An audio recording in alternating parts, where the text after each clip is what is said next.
अब जो है वो रोज़मर्रा जो है वो मुब्तला बे मसाइल में से हमारा मसला वज़ू, जैसे हम कम अज़ कम जो है वो दिन में 3 टाइम अंजाम देते हैं।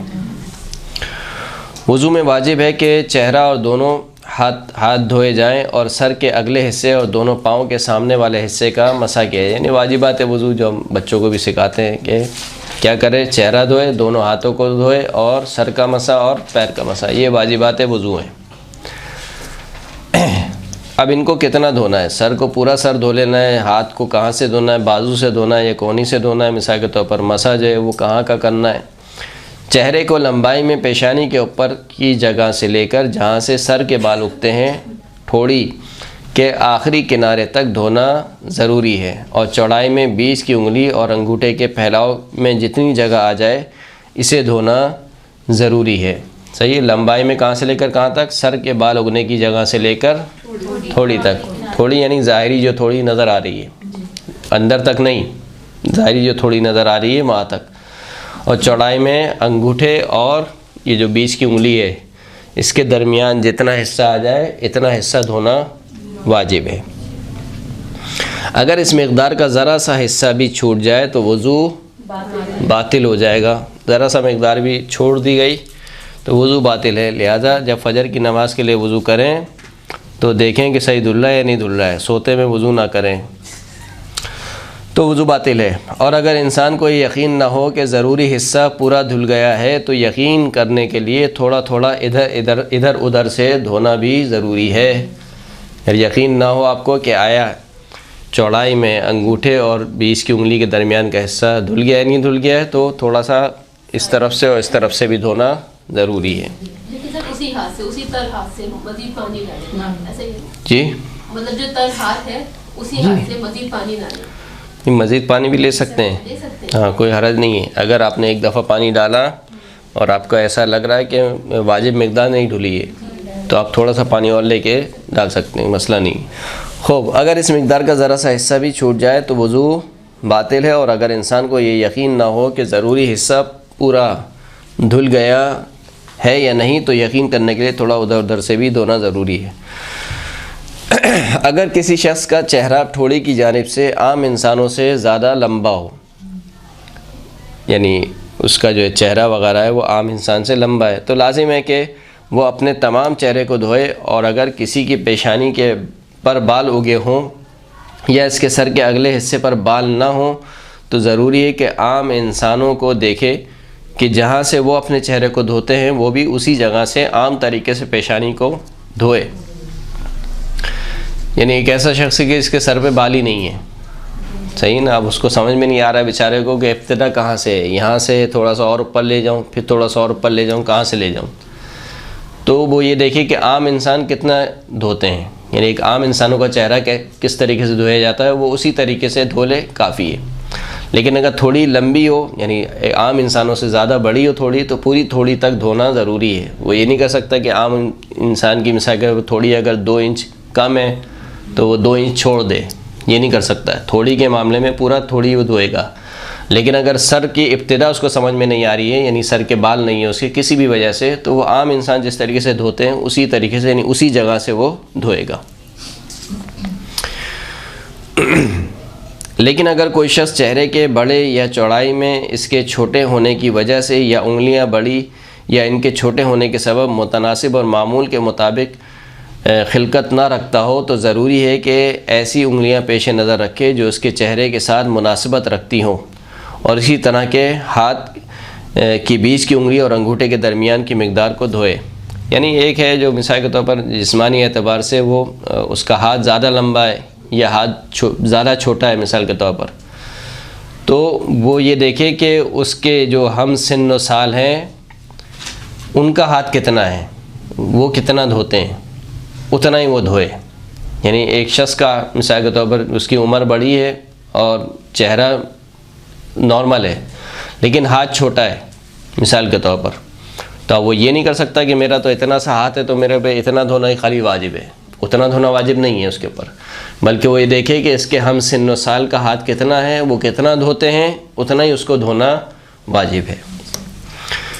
खुलासा ये कि चेहरे के सामने का पूरा हिस्सा वो धोएगा, सही है, चाहे उसका हाथ छोटा हो या हाथ उसका बड़ा हो, जो चेहरे की मिकदार एक बयान की गई है उसको धोना वाजिब है। अगर इस बात का एहतमाल हो कि कोई शख्स कि किसी शख्स की भवों, आँख के गोशों और होंठों में मैल या कोई दूसरी चीज़ है जो पानी के इन तक पहुँचने में रुकावट है और उसका यह एहतमाल लोगों की नज़र में दुरुस्त हो, तो ज़रूरी है कि वज़ू से पहले तहक़ीक़ कर ले और अगर कोई ऐसी चीज़ हो तो उसे दूर कर ले। एहतमाल दे रहा है, एक मरतबा वसवासी शख्स है, वसवासी शख्स का ये मसला नहीं है जिसको हर चीज़ में शक होता है कि पता नहीं मेरे चेहरे पे कुछ लगा तो नहीं है, मेरे चेहरे पे कुछ रुकावट तो नहीं है। वसवासी शख्स का हुक्म ये है कि वो आम लोगों की तरह अमल को अंजाम देगा, नॉर्मल इंसान जैसे अमल अंजाम देते हैं वैसे ही वो अमल अंजाम देगा।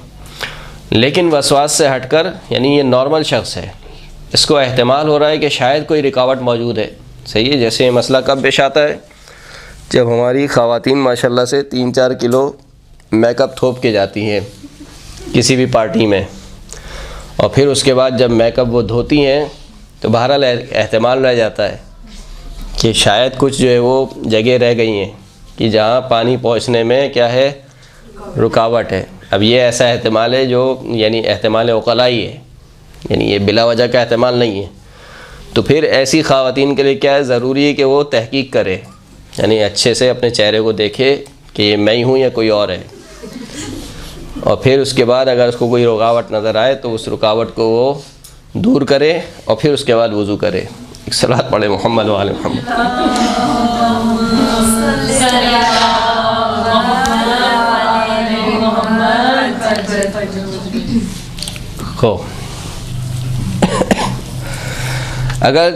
अगर चेहरे की जिल्द बालों के नीचे से नज़र आती हो तो पानी जिल्द तक पहुंचाना ज़रूरी है, और अगर नज़र ना आती हो तो बालों का धोना काफ़ी है और उसके नीचे तक पानी पहुंचाना ज़रूरी। तो अगर जो है वो बालों के नीचे से खाल नज़र आ रही है तो खालों तक पानी पहुंचाना क्या है, ज़रूरी है। घनी दाढ़ी हो मर्दों की तो फिर उस सूरत में खाल तक पानी पहुंचाना ज़रूरी नहीं है। अगर किसी शख्स को शक हो कि आया इसके चेहरे की जिल्द बालों के नीचे से नज़र आती है या नहीं, तो एहतियात वाजिब की बिना पर ज़रूरी है कि बालों को धोए और पानी जिल्द तक भी पहुँचाए। यानी किसी की ऐसी दाढ़ी है कि जो ना घनी दाढ़ी शुमार होती है ना जो है वो हल्की दाढ़ी शुमार होती है, उसको शक होता है कि आया उसके चेहरे ये जो बाल हैं, दाढ़ी के जो बाल हैं, उसके नीचे से जिल्द नज़र आती है या नहीं आती है, तो उसके लिए दोनों काम करना ज़रूरी है। यानी दाढ़ी के बालों को धोना भी ज़रूरी है और जिल्द तक पानी पहुंचाना भी ज़रूरी है। नाक के अंदरूनी हिस्से, होंठों और आँखों के उन हिस्सों को जो बंद करने पर नज़र नहीं आते धोना वाजिब नहीं है। लेकिन अगर किसी इंसान को ये यकीन ना हो कि जिन जगहों का धोना ज़रूरी है इनमें कोई चीज़ बाकी नहीं रही, तो वाजिब है कि इन आज़ा का कुछ इजाफ़ी हिस्सा भी धो ले ताकि इसे यकीन हो जाए। और जिस शख्स को इस बात का इल्म ना था कि इसने जो वज़ू किया है उसमें ज़रूरी हिस्से धोने या ना धोने के बारे में ना जानता हो, तो इस वज़ू से इसने जो नमाज़ पढ़ी है वो सही है। बाद की नमाज़ों के लिए वज़ू करना ज़रूरी है। बाद की नमाज़ों के लिए वज़ू करना नहीं लिखा, गलत लिखा। हाँ ज़रूरी नहीं, इसमें क्या लिखा हुआ है, ज़रूरी नहीं, बाद की नमाजों के लिए वज़ू करना ज़रूरी नहीं है। मिस प्रिंटिंग हो गई है सही है। आपके में नहीं, मेरे पास भी नहीं है लिखा है, लेकिन मैं सोच रहा हूँ कि क्यों लिखा है। अच्छा, ये कह रही हूँ मिस प्रिंटिंग हुई है यहाँ पर। तो इसका मतलब सही लिखा होगा सर, ये सही जो नमाज पढ़ी है वो सही है, लेकिन बाद की नमाजों के लिए वज़ू करना ज़रूरी है। लेकिन नहीं है, और है, और भी मसलों में है ना ये, जैसे हमने जो पढ़े हैं उनमें यही कहा गया है कि अगर आपको ये हुआ है, कोई शक हुआ है या कुछ है तो नहीं, मसला वो नहीं है। मैं दूसरे एतबार से सोच रहा हूँ। बहरहाल इसको मैं कंफर्म कर दूंगा अगली क्लास में। ठीक है सर, 241। बल्कि ऐसा ना हो कि अगली क्लास तक मैं ज़िंदा ना रहूँ, अल्लाह ना करे। तो अभी मैं इसको जो है कंफर्म कर देता हूँ। सलावत पढ़े मोहम्मद वाले मोहम्मद।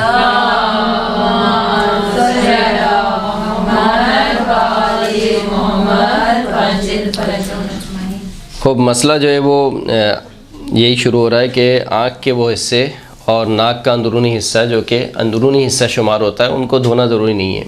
आँख का वो हिस्सा जो बंद करने पर नज़र नहीं आता है वो अंदरूनी हिस्सा शुमार होता है, उनको वज़ू में धोना ज़रूरी नहीं है। लेकिन अगर किसी शख्स को शक हो कि आया मैंने इतना हिस्सा धो लिया है कि जितना हिस्सा मुझे धोना ज़रूरी था, यानी चेहरे का जितना हिस्सा मुझे धोना ज़रूरी था वो मैंने धो लिया या नहीं धोया, तो फिर उसके लिए ज़रूरी है कि थोड़ा सा इजाफ़ी हिस्सा भी धो ले। मसलन नाक का इजाफ़ी हिस्सा जो है वो अगरचे नाक के अंदर पानी डालना ज़रूरी नहीं है, यानी वाजिब नहीं है, नाक के अंदर का हिस्सा धोना ज़रूरी नहीं है। लेकिन अगर शक हो रहा है कि पता नहीं नाक का वो हिस्सा जो धोना ज़रूरी था वो धोया या नहीं धोया, तो थोड़ा सा पानी अंदर भी इंसान डाल सकता है। ये सिंपल सा मसला है।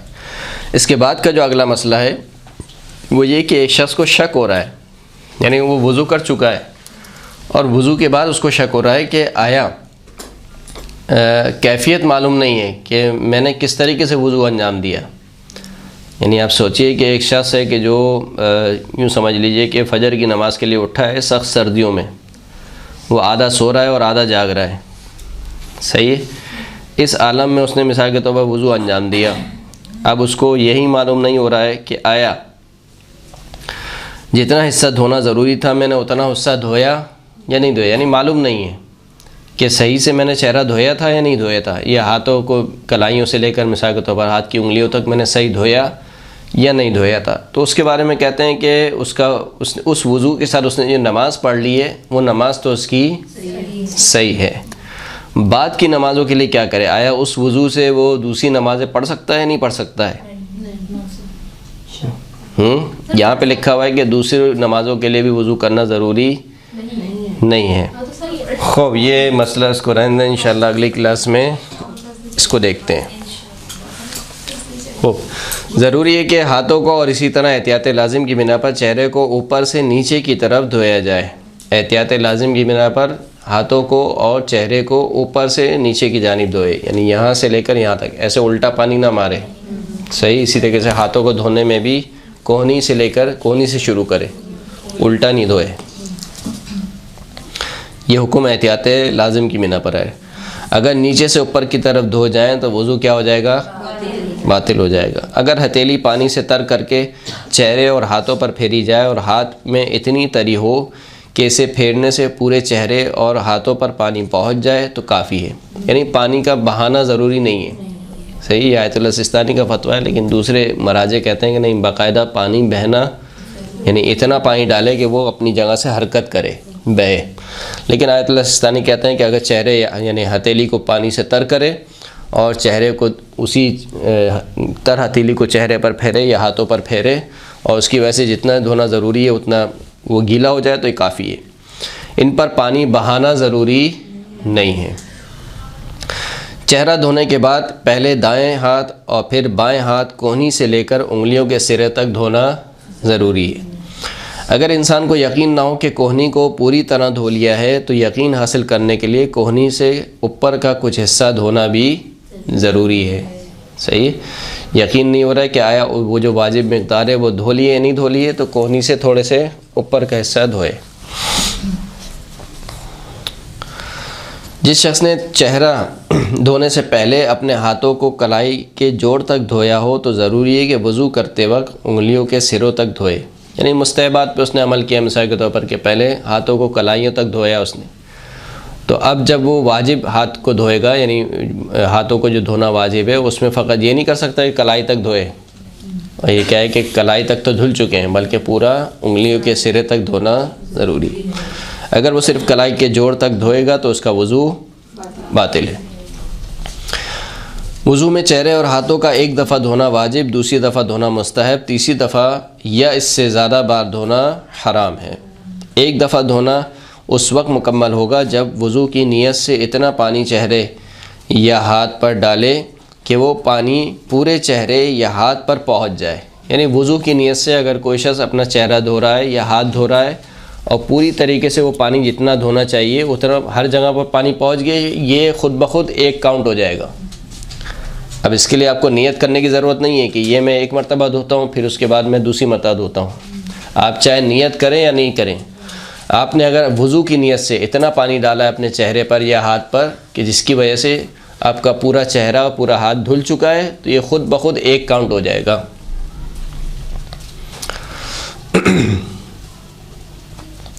और एहतियात के लिए कोई गुंजाइश बाकी ना रहे, यानी इतना डाले कि अब एहतियात के लिए यानी अच्छी तरीके से जितना धुलना चाहिए उतना धुल गया, एहतियात के लिए कोई गुंजाइश बाकी ना रही हो तो ये एक मरतबा काउंट हो जाएगा। लिहाजा अगर पहली दफ़ा धोने की नीयत से 10 बार भी चेहरे पर पानी डाले ताकि पानी तमाम मकामात तक पहुंच जाए तो इसमें कोई हरज नहीं है। हो अब ये 10 बार जो इन्होंने लिखा है इसका या तो इसका ये मतलब लिया जाए कि 10 बार यानी वो तमाम उन मकामात तक नहीं पहुंच रहा है पानी। एक मरतबा डाला मिसाल के तौर पर चेहरे का थोड़ा हिस्सा धुला, फिर दूसरी मरतबा डाला, फिर चेहरे का थोड़ा सा हिस्सा धुला, फिर तीसरी मरतबा डाला, ये शुमार हो रहा है। लेकिन अगर मिसाल के तौर पर 10 मरतबा डाला और चौथी दफ़ा में ही पूरा हिस्सा धुल चुका है तो चौथी दफ़ा में वो एक शुमार हो जाएगा उसका। अब जब वो दोबारा डाल रहा है और दोबारा फिर इतना हिस्सा धुल गया है तो 2 खुद ब खुद शुमार हो जाएंगे मिसाल के तौर पर। अब जब वो 9वीं दफ़ा डालेगा तो ये बातिल हो जाएगा, अब नहीं डाल सकता है वो पानी। सही है। और जब तक वज़ू करने या चेहरा धोने की नीयत ना करे पहली बार धोना शुमार नहीं होगा। जैसे कि हमने कहा कि ये यहाँ पर या तो मिस प्रिंटिंग है या इश्तिबा है, यहाँ नीयत से कोई ताल्लुक़ नहीं रखता है, यानी पहली मरतबा का धोना इसमें नीयत से कोई ताल्लुक़ नहीं है कि आप नीयत करेंगे तो पहली मरतबा होगा, नीयत नहीं करेंगे तो पहली मरतबा नहीं होगा। नीयत से कोई ताल्लुक़ नहीं है इसका। बस आपने इतनी मरतबा पानी डाला कि अच्छी तरीके से वो धुल गया, ये ख़ुद ब खुद क्या हो गया, एक मरतबा काउंट हो जाएगा। जैसे कि मिनाजुस सालिहीन में आयतुल्लाह सिस्तानी की जो अरबी की किताब है मिनाजुस सालिहीन फतावा की, उसमें इसी तरीके से लिखा हुआ है। हो लेकिन सर ये मिसप्रिंट तो नहीं लग रहा है, तो बहुत क्लियर बातें लिखी हुई है वाली ना। हाँ लेकिन ये सही नहीं है, लेकिन ये सही नहीं है, ये यहाँ पे दुरुस्त नहीं है। मिनाजुस सालिहीन को आप रुजू करें, अगर आपको अरबी आती है या किसी आलिम से ले जाकर पूछें मिनाजुस सालिहीन से, तो उसमें यानी बाकायदा तौर पर लिखा हुआ है कि बस नियत करने की ज़रूरत नहीं है, इतना धुल गया कि एक यानी तमाम मकामात तक पानी पहुँच गया, वो एक मरतबा काउंट हो जाएगा। हो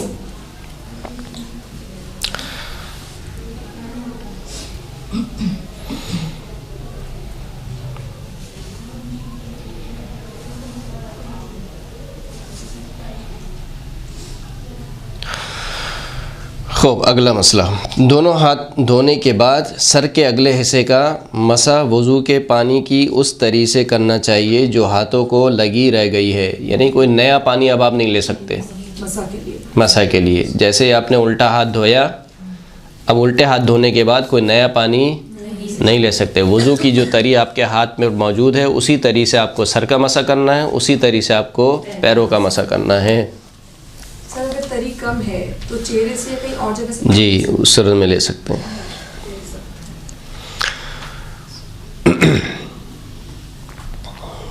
और एहतियात मुस्तहब है कि मसा दाएं हाथ की हथेली से किया जाए और ऊपर से नीचे की तरफ किया जाए।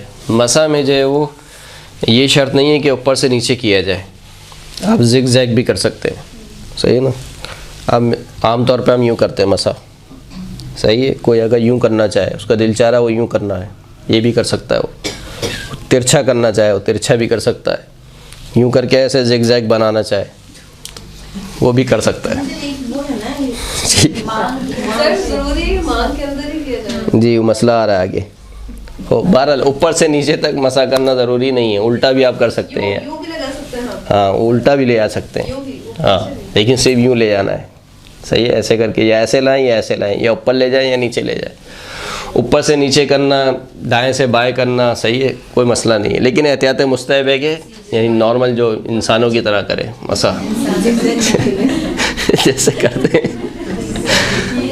स्किन में पहुंचना चाहिए ना, स्किन तक पहुंचना चाहिए। नहीं वो अगर बाल ज़्यादा हो तो फिर पहुंचना चाहिए। आएगा मसला आएगा अभी, आगे मसला आ रहा है।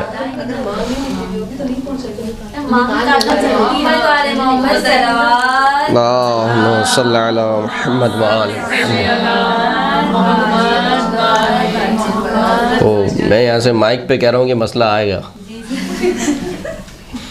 आगे आएगा मसला। सर काट देंगे वो, कोई बात नहीं। सही। सर के 4 हिस्सों में से पेशानी से मिला हुआ एक हिस्सा वो मकाम है कि जहाँ मसा करना चाहिए। इस हिस्से में जहाँ भी और जिस अंदाज से भी मसा करें काफ़ी है, जैसे कि मैंने आपकी खिदमत में अर्ज़ कर दिया, जिस अंदाज से भी करें जैसा आपका दिल चाहे। अगरचे एहतियात मुस्तहब ये है कि लंबाई में 1 उंगली की लंबाई के लगभग और चौड़ाई में 3 मिली हुई उंगलियों के लगभग जगह पर मसा करें। जो हमारे सर के 4 हिस्से हैं, 4 हिस्से कौन से हैं? एक हिस्सा ये, एक ये और एक ये, 4 हिस्से। सामने वाला हिस्सा जो पेशानी से मिला हुआ है, यानी इतना हिस्सा ये वाला, इस हिस्से में आपको मसा करना है। सही। इस हिस्से में आपने हाथ रख के थोड़ा सा हिला दिया, ख़त्म, मसा हो गया। ज़रूरी नहीं है कि आप जो है वो फुट्टा लेकर खड़ी रहे यहाँ पर, कि मिसाल के बाद 4 इंच तक लाना, यहाँ तक जब तक नहीं आए जब तक नहीं हो, ये ज़रूरी नहीं है। आपने रखा हाथ, थोड़ा सा यूँ हिलाया, बस मसा हो गया। अगरचे कि एहतियात मुस्तहब ये कि 1 उंगली के बराबर, 1 उंगली के बराबर खींचे। 1 उंगली से भी आप कोई ऐसे करना चाहे मसा हो जाएगा, लेकिन कह रहे हैं कि 3 उंगली से करेंगे तो एहतियात मुस्तहब की बिना पर है। दुरुस्त है। हाथ के अंदर वाले हिस्से से मसा होगा, बाहर वाले हिस्से से मसा ऐसे नहीं होगा, खड़ा मसा यूँ। हाँ, अंदर वाले हिस्से से आपको मसा करना है, अंदरूनी हिस्से से, हाथ के अंदरूनी हिस्से से। सही। ज़रूरी नहीं है लिटाना, आप ऐसे करें, कोई मसला नहीं। उंगलियां लगाना भी ज़रूरी नहीं है, आपको ये मसा कर दो, ऐसे करें मसा, तो ये भी हो जाएगा। हाँ, ऐसे नहीं करना है। तो उससे पहन लो मामा हो। अगरचे के एहतियात मुस्तहब है कि लंबाई में 1 उंगली की लंबाई के लगभग और चौड़ाई में 3 मिली हुई उंगलियों के लगभग इंसान मसा करे। ये ज़रूरी नहीं कि सर का मसा जिल पर किया जाए, जिस पे आप लड़ झगड़ रही थी। ये ज़रूरी नहीं कि सर का मसा जिल पर किया जाए, बल्कि सर के अगले हिस्से के बालों पर करना भी दुरुस्त है। लेकिन अगर किसी के सर के बाल इतने लंबे हों कि मसलन अगर कंघा करे तो चेहरे पर आ गिरें या सर के किसी दूसरे हिस्से तक जा पहुँचें, तो ज़रूरी है कि वो बालों की जड़ों पर मसा करे। जैसे ख़वातीन का मसला है, ख़वातीन के बाल इतने लंबे होते हैं कि माशाल्लाह। हो, तो ख़वातीन को क्या करना है? उनको फिर मांग निकालनी पड़ेगी, दुरुस्त है। और जो बाल की जड़ है वहाँ पर उनको मसा करना होगा। यानी ख़वातीन भी इसमें शामिल हैं और वो अफराद यानी वो मर्द हज़रात भी जो लंबे बाल रखने के शौकीन हैं, यानी जिनके बाल इतने लंबे हैं कि अगर वो कंघा करें तो एक तरफ के बाल दूसरी तरफ आ जाते हैं या सामने चेहरे पर गिर जाते हैं। अगर इतने लंबे बाल हैं उनके, तो उनके लिए भी यही हुक्म है, यानी इनको मसा कहाँ करना पड़ेगा? सर के बालों की जड़ में। यानी टेढ़ी मांग हो तो कोई मसला नहीं है, कभी तो बताया आपको, ज़िग-ज़ैग भी कर सकते हैं। तो यहाँ साइड में जरूरी ये सेंटर में ही करें? हाँ, ज़रूरी नहीं, कोई मसला नहीं। इतने हिस्से में, सर के इतने हिस्से में, ये जो इतना हिस्सा है यहाँ पर आप मसा किसी भी अंदाज में कर सकते हैं। हो, और अगर वो चेहरे पर आ गिरने वाले या दूसरे हिस्सों के बालों को सर के अगले हिस्से में जमा करके इन पर मसा करे तो ऐसा मसा जो है वो बातिल हो जाएगा। यानी अगर वो अपने बालों पर मसा करेगा, यानी जिसके इतने लंबे बाल हैं और वो बालों पे मसा कर रहा है, तो उसका मसा क्या है? बातिल है। सर के मसे के बाद वज़ू के पानी की इस तरीके से जो हाथों में बाकी हो, पाँव की किसी एक उंगली के सिरे से लेकर पाँव के जोड़ तक मसा करना ज़रूरी है। मैं अमामा उतार सकता था, लेकिन ये नहीं बता सकता आपको, ऐसे ही समझना पड़ेगा आपको। जो पाँव का मसा है, पूरे पाँव का मसा करना ज़रूरी नहीं है, अगरचे के मुस्तहब है, सही है, पूरे पाँव का मसा करना है। लेकिन अगर आपने एक उंगली से मिसाल के तौर पर पाँव की एक उंगली पे रखा और वो उंगली खींच दी आपने कहाँ तक? टखने तक। जी जी, तो ये भी काफ़ी है। ये भी क्या है?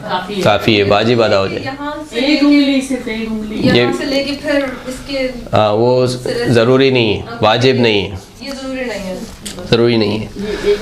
सही है। इबारत को गौर से सुने। सर के मसे के बाद वज़ू के पानी की उस तरी से जो हाथों में बाकी हो, पाँव की किसी एक उंगली से, 5 उंगलियां होती हैं माशाल्लाह से, किसी भी एक उंगली से, सही, चाहे अंगूठे से या दूसरी 4 उंगलियों में से किसी भी एक उंगली के सिरे से लेकर पाँव के जोड़ तक, जो पाँव का जोड़ है आखिरी रखना वहाँ तक, जोड़ तक मसा करना ज़रूरी है। एहतियात वाजिब की बिना पर पाँव के ऊपर उभार तक मसा करना काफ़ी नहीं।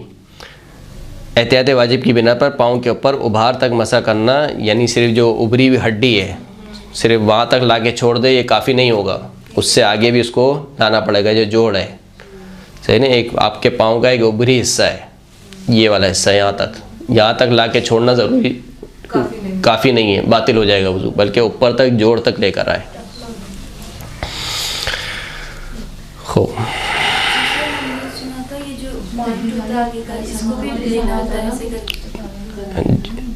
ज़रूरी नहीं है, सिरे से जो भी पाँव का सिरा शुमार होता है, उंगली का सिरा शुमार होता है, वहाँ से लेना ज़रूरी है, वहाँ से लेकर और जोड़ तक, पाँव के जोड़ तक। उभार तक मसा करना काफ़ी नहीं है। और एहतियात मुस्तहब ये है कि दाएँ पैर का दाएँ हाथ से और बाएँ पैर का बाएँ हाथ से मसा करे, सही है। अगर इसे कैंची भी बना सकता है, वो ऐसे करके भी कर सकता है, लेकिन एहतियात मुस्तहब है कि इंसानों की तरह करे, सीधे हाथ से सीधे पैर का मसा और उल्टे हाथ से उल्टे पैर का मसा। सर एक साथ भी कर सकते हैं और चाहे जी आ रहा है मसला आ रहा है, अभी ख़त्म नहीं हुआ वज़ू। पाँव पर मसा चौड़ाई में जितना भी हो काफ़ी है, जितना भी हो यानी एक उंगली से भी आप कर लेंगे काफ़ी है, लेकिन बेहतर ये है कि 3 मिली हुई उंगलियां उंगली की चौड़ाई के बराबर हो, और इससे भी बेहतर ये है कि हाथ के पूरे ऊपरी हिस्से से मसा पूरी हथेली से किया जाए, सही है, हाथ के पूरे हिस्से से मसा किया जाए, ये बेहतर है। ज़रूरी नहीं है कि पाँव का मसा करते वक्त हाथ उंगलियों के सिरों पर रखे और फिर ऊपर से पाँव के ऊपर खींचे, बल्कि ये भी किया जा सकता है कि पूरा हाथ पाँव पर रखे और थोड़ा सा खींच दे, जैसे हमने सर के मसे में बयान किया, सही है। सर के मसे में आप क्या करते हैं, आमतौर पर हम जो मसा करते हैं पूरा ऐसे यूँ करके ऐसे लेकर आते हैं, सही। ये ज़रूरी नहीं है, वाजिब नहीं है, आपने यूँ रखा थोड़ा सा यूँ किया हो गया। इसी तरीके से पैर में हम क्या करते हैं, यूँ ऐसे रखते हैं और पूरा यूँ माशाल्लाह से खींच के लेके आते हैं, सही है। ये ज़रूरी नहीं है, आपने यूँ रखा हाथ थोड़ा सा यूँ किया बस हो गया, सही है। मसा समझ में आ गया इंशाअल्लाह।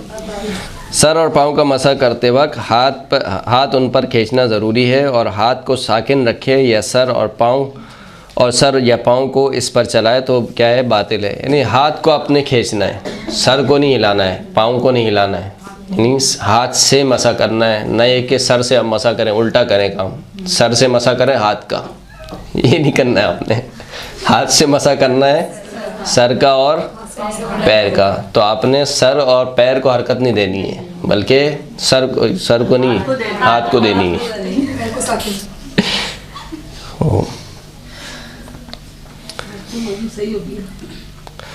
अगर हाथ को साकिन रखे या और सर या पाँव को इस पर चलाए तो बातिल है, लेकिन हाथ खींचने के वक्त सर और पाँव मामूली हरकत करें तो कोई हरज नहीं है, मामूली सी हरकत हो तो कोई हरज नहीं है। जिस जगह का मसा करना ज़रूरी हो वो खुश्क हो, अगर वो इस कदर तर हो कि हथेली की तरी इस पर असर न करे तो मसा बातिल है। खुश्क होना ज़रूरी है, सर भी और पाँव भी, सर और पाँव दोनों खुश्क होना ज़रूरी है। नहीं, चेहरा खुश्क होना ज़रूरी नहीं है। आपने चेहरा धोया मिसाल के तौर पर और उसके ऊपर ही आपने वज़ू करना शुरू कर दिया, कोई मसले की बात नहीं है। सिर्फ मसा में सर जी बिल्कुल खुश्क से मुराद ये कि इतना हो कि जो मसे की तरी है वो ज़ाहिर हो, सही है। यानी अगर आप अभी पैर धो के आई हैं मिसाल के तौर पर 5-10 मिनट गुजरे हैं तो उसमें कुछ नमी बाकी रहती है, लेकिन अगर आप उसके ऊपर मसा करें तो मसे की तरी दिखाई देती है या असर आती नज़र आता है, महसूस होता है, तो इतना काफ़ी है। बिल्कुल खुश्क होना ज़रूरी नहीं है कि आप उसको ओवन में डालें। खूब, जिस जगह मसा करना हो ज़रूरी है कि वो खुश्क हो, और अगर अच्छा ये हो गया नहीं हुआ, अगर वो इस कदर तर हो कि हथेली की तरी इस पर असर ना करे तो मसा बातिल है, लेकिन अगर इस पर नमी हो या तरी इतनी कम हो कि वो हथेली की तरी से ख़त्म हो जाए तो फिर कोई हरज नहीं है, जैसे कि हमने बयान कर दिया। अगर मसा करने के लिए हाथ पर इस तरह से तरी बाकी ना रही हो कि कोहनी से लेकर दोनों हाथों की उंगलियों के सिरे तक खुश्क हो चुके हों, तो इसे दूसरे पानी से तर नहीं किया जा सकता, बल्कि ऐसी सूरत में ज़रूरी है कि अपनी दाढ़ी की तरी ले और इससे मसा करे, और दाढ़ी के अलावा और किसी जगह से तरी लेकर मसा करना महल्ले इश्काल है। औरत क्या करे? सही ना, औरत ये करे कि दोबारा वज़ू करे। खूब, हाथ की तरी खुश्क हो गई है, सही है, यानी पूरे यहाँ से लेकर यहाँ तक पूरे हाथ की तरी खुश्क हो गई है। लेकिन अगर सिर्फ यहाँ की इस हिस्से की तरी खुश्क हुई है, ये तरी बाकी है, यहाँ से मसा हो सकता है, यहाँ से ले सकते हैं सर। हाँ, यहाँ से मसा भी हो सकता है, सही है। तो ऐसे करेगा, यहाँ इस हिस्से को फेरेगा अपने हाथ पर, सर पर या पैर पर, हाथ गीला है, दुरुस्त है। और अगर यहाँ की भी तरी खुश्क हो गई है, सही, यहाँ से लेकर यहाँ तक पूरे हाथ की तरी खुश्क होगी, तो मर्द हज़रात क्या करेंगे, एडवांटेज इनको दाढ़ी से लेंगे, दाढ़ी के अलावा और कहीं से नहीं ले सकते। खूब, 3 मसले बाकी रह गए। अगर हथेली की तरी सिर्फ सर के मसा के लिए काफ़ी हो तो एहतियात वाजिब है कि सर का मसा इसी तरी से करे और पाँव के मसे के लिए अपनी दाढ़ी से तरी हासिल करे। इतनी तरी कि इससे फ़कत एक मसा हो सकता है, तो सर का मसा करेगा, पाँव के मसे के लिए दाढ़ी से लेगा तरी। मोज़े और जूते पर मसा करना बातिल है, सही है। जैसे हमारी कुछ ख़वातीन, पता नहीं यहाँ पे है नहीं है, बहरहाल मसला पूछा जाता है कि इतने बारीक मोज़े पहनती हैं, चाहे वो स्किन वाले मोज़े होते हैं, आया उसके ऊपर मसा कर सकते हैं या नहीं कर सकते? तो जवाब ये कि नहीं कर सकते, बातिल है। मोज़े और जूते पर मसा करना बातिल है। हाँ, अगर सख्त सर्दी की वजह से या चोर या दरिंदे वगैरह के खौफ से जूते या मोज़े ना उतारे जा सकें तो एहतियात वाजिब ये है कि मोज़े और जूते पर मसा करे और तयम्मुम भी करे। तक़य्ये की सूरत में मोज़े और जूते पर मसा करना काफ़ी है। तक़य्ये के आलम में ऐसी जगह पर है जहाँ सारे वहाबी मिसाल के तौर पर मार देंगे, इसको पता चला कि गशिया है, तो ऐसी सूरत में क्योंकि उनके यहाँ मोज़े पर जूते पर मसा हो सकता है, तो तक़य्ये की सूरत में मोज़े और जूते पर मसा करना काफ़ी है। इसी तरीके से अगर इतनी सख्त सर्दी है कि मोज़ा उतारा तो पाँव जम जाएगा, मिसाल के तौर पर मुंजमद हो जाएगा, तो फिर उस सूरत में भी क्या है, मोज़े पर भी मसा करे और क्या करे, तयम्मुम भी करे। अगर पाँव का ऊपर वाला हिस्सा नजिस हो और मसा करने के लिए इसे धोया भी ना जा सकता हो तो तयम्मुम करना ज़रूरी है। अगर पाँव का ऊपर वाला हिस्सा नजिस हो, ज़ख़म वगैरह लग गया, मिसाल के तौर पर चोट लग गई है, कुछ भी है, और मसा के लिए इसको धोया भी नहीं जा सकता है, ऐसा नजिस हो गया है कि आप उसको धो नहीं सकते हैं, कोई भी मजबूरी है भारत नहीं धो सकते हैं, तो फिर उसके लिए क्या ज़रूरी है, तयम्मुम करे। सलात पढ़े मोहम्मद व आले मोहम्मद।